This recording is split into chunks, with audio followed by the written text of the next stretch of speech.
the one thing that we all have, the mind, right? But it's the one thing that we don't have a manual for.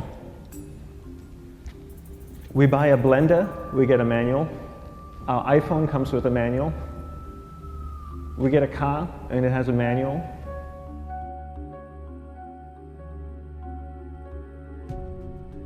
Nobody teaches you how to use the mind. There's no manual for the mind.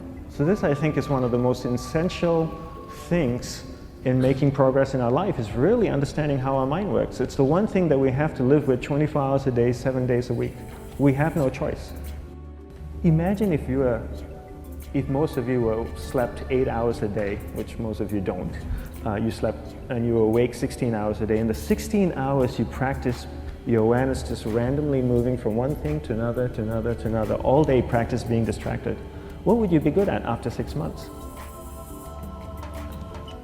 You did the 16 hours a day, you just allow your awareness to jump from one thing to another, to another. I'll tweet right now, I'll switch to text messaging, then I'll go to email. Oh, my phone's ringing, so I'll answer the phone. And then somebody's speaking to me, so I'll have 2 conversations at one time. And I'll just do this 16 hours a day, 7 days a week. So you get it being good at distracted. After 1 year, you're an expert at being distracted. After a year and a half, they'll invite you to give keynote talks on being distracted. You're so good, you practice 16 hours a day.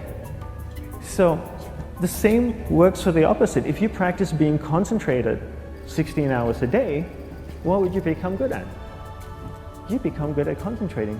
And all it takes is practice. By just doing one thing at a time. Keeping your awareness on one thing at a time. And you integrate this into everything that you do in your life. So the best way to do it is pick a few opportunities in your everyday life. For example, we all speak with people. When I speak with somebody, I give them my undivided attention. I keep my awareness on them, and the conversation is really brief. Why? Because we're concentrated. We're not being distracted. A 10-minute conversation normally just takes 3 minutes because you're just so focused. I define concentration as the ability to keep that awareness on one thing for a prolonged period of time. So if I can keep my awareness on Eric and not drift away and think about the wedding, or drift away and think about the vacation, or what I'm going to do later, then I'm concentrating on Eric. Every time it drifts away, I bring it back. And the more I practice this, the more I practice concentration. So concentration is the ability to keep your awareness on one thing for a prolonged period of time. And that's a very simple definition of concentration. How do you get better at concentration? You practice this. You practice this 24 hours a day, 7 days a week. And it's the only way to get good at it. And what's the best way to practice it? The best way to practice it is to integrate it into everything that you do in your life. Not to meditate 10 minutes in the morning. It doesn't work. You really need to look at your life the same way a sprinter in the Olympics looks at his life. You've all heard of Usain Bolt, the man that won the gold medal twice, 2 Olympics in a row, broke the world record. I don't know anything about him, to be honest.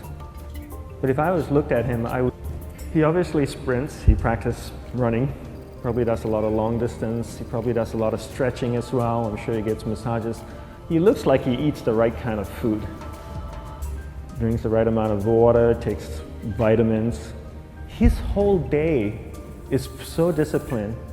For what? To prepare him for 9.57 seconds. I think that's what the world record is, right? For 100 meters, 9.5 or 9.57 seconds. His whole day is preparing him for that short time, not the other way around. A lot of people say, you know what, I need to be more concentrated. So you know what, I'm going to meditate in the morning, I'll sit down for 2 minutes. Okay, now I'm Zen master. And the remaining 23 hours and 58 minutes, they just go about being ordinary and crazy. How does that work? How would you change? It's not balanced at all. So if for 23 hours and 58 minutes you were not being concentrated, you allowed your awareness to jump from one thing in your mind to another thing, to another thing, to another thing, to another thing, in an uncontrolled way, what would you be good at? And out of a prolonged concentration comes the wonderful power of observation. You just become more observant, and when you become more observant, you see solutions quicker and you solve things quicker.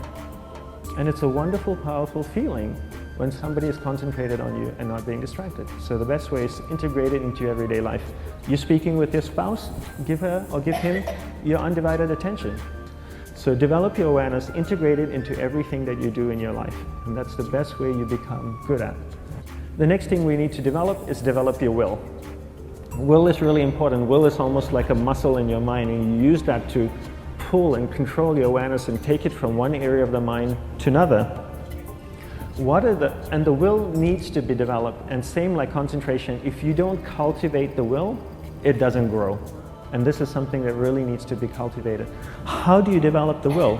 There are 3 very simple ways to develop the will. 1 is you finish what you begin. 2 is you finish it well beyond your expectation, no matter how long it takes. 3 is you do a little bit more than you think you can do. All of those things require effort, and effort is will. It's so much easier to start a project than to finish a project, right? When you start a project, you're feeling creative, you're feeling inspired, you're full of energy. At the end of the project, you go, whose idea was this? So it requires tremendous amount of will to finish, and every time you complete something, you develop a little bit more will, and you have that muscle. And will is an amazing thing to develop, because once you develop will, that same will you can use in every aspect of your life to keep your awareness on one thing at a time, to finish projects, to see things through to the end, anything you want. The best way to develop will? Bring it into your everyday life, into everything that you do. Give you an example, the way I integrate it into my everyday life, I try and finish what I begin. So for example, going to sleep. I sleep every night, so I put on my pajamas, I floss, I brush my teeth, I go to bed, I sleep, I wake up in the morning, I make the bed. Why? Because I'm finishing what I start.